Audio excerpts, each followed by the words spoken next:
जय श्री कृष्ण। साथियों, श्रीमद् भगवद गीता में मनुष्य के जीवन की प्रत्येक समस्या का समाधान मिलता है। भगवद गीता ऐसे प्रेरणादायक संदेशों का महासागर है जो जीवन से निराश मनुष्य को आशाओं से भर देती है। मित्रों, मुझे पूरा विश्वास है कि इस वीडियो को पूरा अंत तक देखने और शांत मन से इसकी बातों को सुनने और समझने के बाद न केवल आपके मन को असीम शांति का अनुभव होगा, बल्कि आपके विचारों में और जीवन में भी बहुत ही सकारात्मक बदलाव अवश्य आएंगे। मैं यह गारंटी के साथ कह सकता हूं कि जो कोई भी इस गीता सार को पूरा अंत तक सुनेगा और इसके ज्ञान को अपने जीवन में उतारेगा, उसे अपनी हर समस्या का, हर परेशानी का समाधान अवश्य मिलेगा। उसे वह सब कुछ मिलेगा जो वह पाना चाहता है। इसलिए इस भगवद गीता सार को आप हर रोज सुबह और रात में सोने से पहले अवश्य सुने।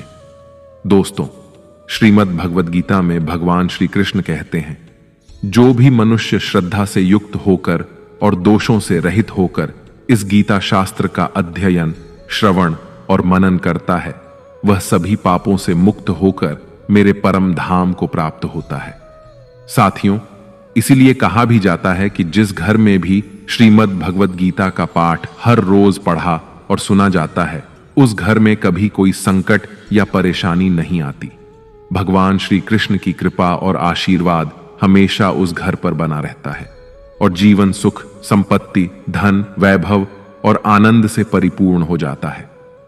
मित्रों, कुरुक्षेत्र की युद्ध भूमि में हुए महाभारत के भीषण युद्ध के प्रारंभ में ही अर्जुन युद्ध भूमि में अपने चारों तरफ युद्ध की इच्छा से आए हुए अपने परिजनों, भाई बंधुओं और गुरुजनों को देखकर घबरा जाता है, निराश और हताश हो जाता है और बहुत ही दुखी होकर वह श्री कृष्ण के समक्ष अपने दुख और दुविधा को प्रकट करता है। अर्जुन कहता है, हे केशव, मैं कैसे यह युद्ध कर सकता हूं? इस युद्ध भूमि में युद्ध के लिए एकत्रित हुए ये सब तो मेरे अपने ही हैं। मैं कैसे पितामह भीष्म और गुरु द्रोणाचार्य से युद्ध करूंगा, क्योंकि ये दोनों तो मेरे पूजनीय गुरुदेव हैं। इसलिए इन गुरुजनों को मारने से तो अच्छा है मैं भिक्षा मांगकर जीवन यापन करूं। हे मधुसूदन, जिन कौरवों से मैं युद्ध करने जा रहा हूं, वे सब धृतराष्ट्र के पुत्र मेरे भाई ही तो हैं, मेरे अपने ही हैं। इन सबको मारने से तो अच्छा है कि मैं सन्यासी बन जाऊं। अगर यह युद्ध हुआ तो करोड़ों लोग मारे जाएंगे। जो सैनिक और योद्धा इस युद्ध में मारे जाएंगे, उनकी स्त्रियों का क्या होगा? नहीं कृष्ण, मैं यह युद्ध नहीं कर सकता। अपने ही कुल का विनाश करके मैं कैसे सुखी हो सकता हूं? हे कृष्ण, मुझे कुछ समझ नहीं आ रहा है। मेरी बुद्धि भ्रमित हो रही है, मेरा सर फटा जा रहा है, मेरे पैर कांप रहे हैं, मेरी त्वचा जल रही है, मेरा गांडीव धनुष मेरे इन हाथों से छूट रहा है। हे कृष्ण, मेरा मार्गदर्शन करो, मुझे ज्ञान दो, मुझे बताओ कि मैं क्या करूं। अर्जुन की इस दयनीय अवस्था को देखकर भगवान श्री कृष्ण ने श्रीमद् भगवद गीता का वो दिव्य और अलौकिक ज्ञान अर्जुन को दिया, जो न केवल अर्जुन के लिए बल्कि हजारों वर्षों से संपूर्ण मानव जाति के लिए और आज के आधुनिक युग में भी प्रत्येक मनुष्य के लिए मार्गदर्शक बना हुआ है। श्रीमद् भगवद गीता एकमात्र ऐसा ग्रंथ है जो मनुष्य को जीने का सही तरीका बताती है। भगवद गीता जीवन में धर्म, कर्म और प्रेम का पाठ पढ़ाती है। इसलिए हमें नित्य प्रतिदिन श्रीमद् भगवद गीता का अध्ययन अवश्य करना चाहिए। अर्जुन की दुविधा और संशय को देखकर भगवान श्री कृष्ण ने अर्जुन से कहा, हे अर्जुन, तू बड़ी बड़ी ज्ञानियों सी बातें करता है, लेकिन जो सच में ज्ञानी होता है वह इस तरह दुख और शोक नहीं करता है। तेरे हाथ में कुछ है ही नहीं, तू चाहकर भी कुछ नियंत्रित नहीं कर सकता। जीवन और मरण तो प्रकृति की नियति है। ये सब लोग वास्तव में मेरे ही द्वारा मारे जाएंगे। तू तो सिर्फ एक निमित्त मात्र है। इसीलिए जो ज्ञानी होता है वह किसी के मरने पर रोता नहीं है। ज्ञानी जन न ही बीते हुए कल का शोक करते हैं और न ही आने वाले कल की चिंता करते हैं। इसीलिए जो होने वाला है वह होकर ही रहता है, और जो नहीं होने वाला वह कभी नहीं होगा। ऐसा निश्चय जिसको समझ में आ जाता है, जिसकी बुद्धि में आ जाता है, उसे कोई दुख नहीं सताता, उसे कोई चिंता नहीं सताती। हे अर्जुन, तुम इस बात का शोक मत करो कि यहां कौन अपना है और कौन पराया है। जो अधर्म करता है उसके साथ युद्ध करना एक क्षत्रिय का धर्म है, और अपने धर्म का पालन करना तुम्हें मोक्ष और मुक्ति देगा। तुम अपने इस मन से मोह को त्याग दो, नहीं तो सारा जग तुम्हारी निंदा ही करेगा। आज अगर तुम युद्ध नहीं करोगे तो सारा संसार तुम्हें नपुंसक और डरपोक कहेगा। यहां बात अपने पराये की नहीं है, यहां बात है धर्म और अधर्म की, बात सही और गलत की है। अगर तुम गलत को सहोगे, उसका अंत नहीं करोगे, तो गलत करने वाले को और अधिक बल मिलेगा, वह और भी अधिक अधर्म करेगा। इसलिए अपने मोह को त्याग करके तुम युद्ध करो। श्रीमद् भगवद गीता में भगवान श्री कृष्ण कहते हैं, हे अर्जुन, यह संसार मेरी ही माया है, यह संसार मुझसे ही उत्पन्न हुआ है। मैं ही इसका पालन पोषण करता हूं और मैं ही इस सृष्टि का विनाश भी करता हूं। मैं भूत, वर्तमान और भविष्य के सभी प्राणियों को जानता हूं, लेकिन वास्तविकता में मुझे कोई नहीं जानता। श्री कृष्ण कहते हैं, जिस तरह प्रकाश की ज्योति अंधेरे में चमकती है, ठीक उसी प्रकार सत्य भी चमकता है। इसलिए मनुष्य को हमेशा सत्य की राह पर ही चलना चाहिए। मृत्यु एक अटल सत्य है जिसे कभी बदला नहीं जा सकता है। इस संसार का जब से निर्माण हुआ है, तब से जन्म मृत्यु का चक्र चलता आ रहा है। जिस प्रकार मनुष्य अपने पुराने वस्त्रों को त्याग कर नए वस्त्र धारण करता है, ठीक उसी प्रकार आत्मा पुराने व्यर्थ शरीर को त्याग कर नए शरीर को धारण करती है। यही प्रकृति का नियम है। इस सत्य को स्वीकार करके भय मुक्त होकर आज में ही जीना चाहिए। ज्ञानी व्यक्ति न तो मरने वाले का शोक करते हैं और न ही उनका मोह करते हैं जो अभी जीवित हैं, क्योंकि वह जानते हैं कि जो मर गया वह फिर से जन्म लेगा और जो जीवित है वह एक दिन अवश्य मरेगा। हे अर्जुन, मैं सभी प्राणियों के हृदय में स्थित सबका आत्मा हूं। संपूर्ण प्राणियों का आदि, मध्य और अंत भी मैं ही हूं।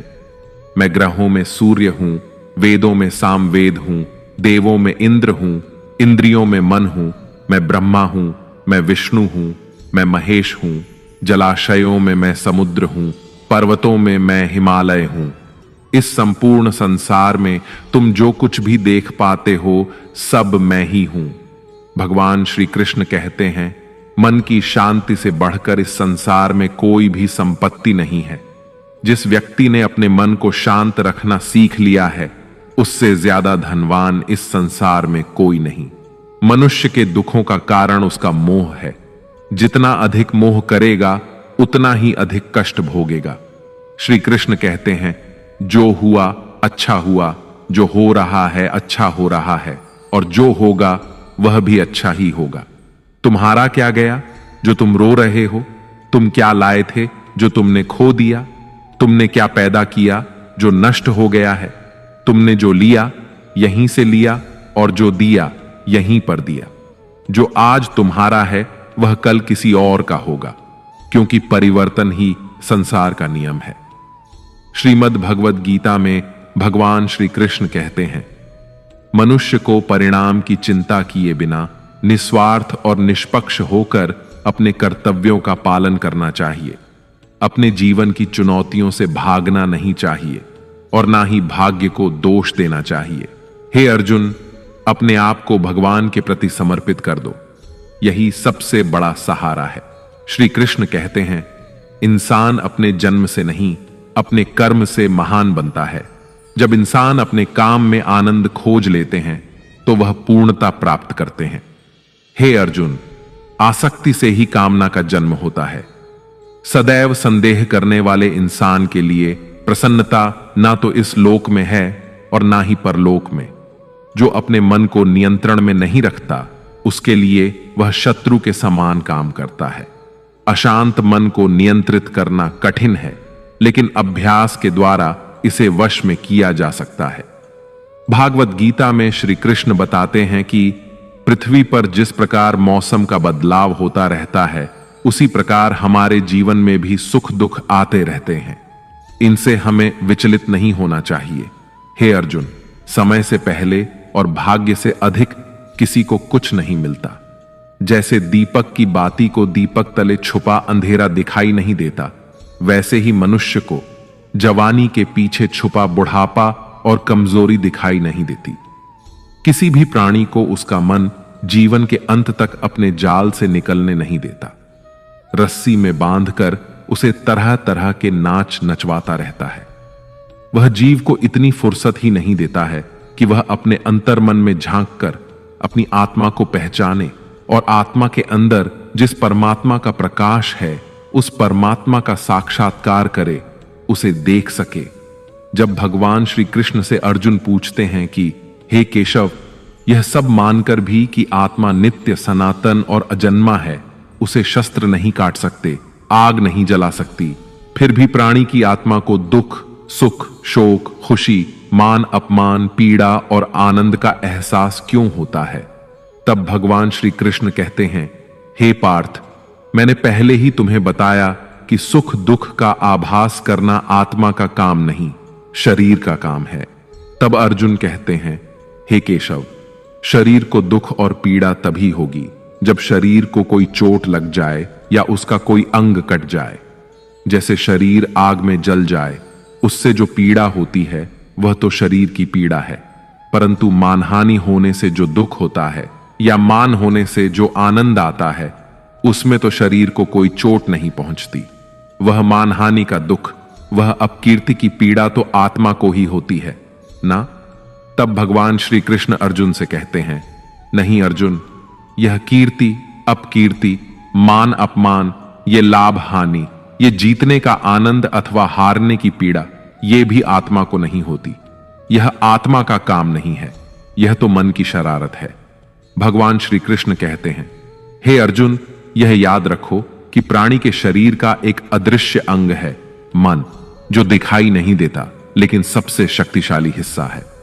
आत्मा से इसका कोई संबंध नहीं है।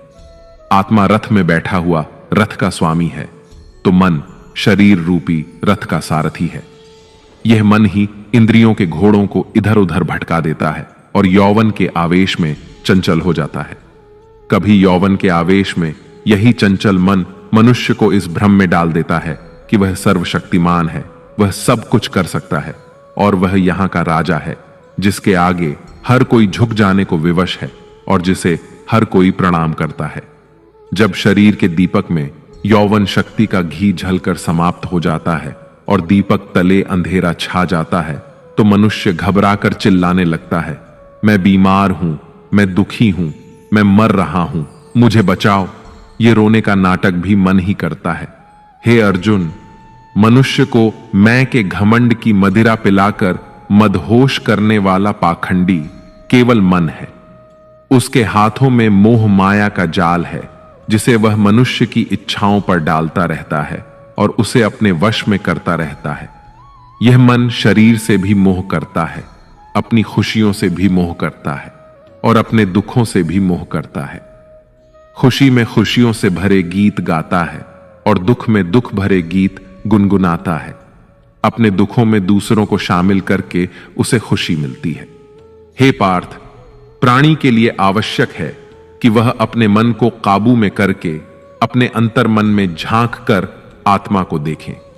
तभी उस आत्मा के अंदर उसे परमात्मा का प्रकाश स्पष्ट दिखाई देगा। समय मनुष्य के बनाए मार्ग पर नहीं चलता, मनुष्य को ही समय के दिखाए मार्ग पर चलना होता है। इसी को नियति कहते हैं। जीवन कठिन तब लगता है जब हम स्वयं में बदलाव करने की बजाय परिस्थितियों को बदलने का प्रयास करते हैं।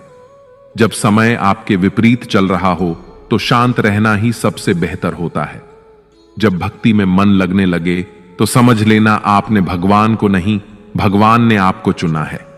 कोई कुछ भी बोले, स्वयं को शांत रखो, क्योंकि धूप कितनी ही तेज हो, समुद्र सूखा नहीं करते।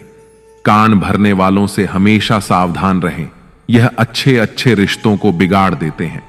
योग्यताएं कर्म से पैदा होती हैं। जन्म से तो हर व्यक्ति शून्य ही होता है। इस जगत में सत्य से भी बड़ा सत्य प्रेम है।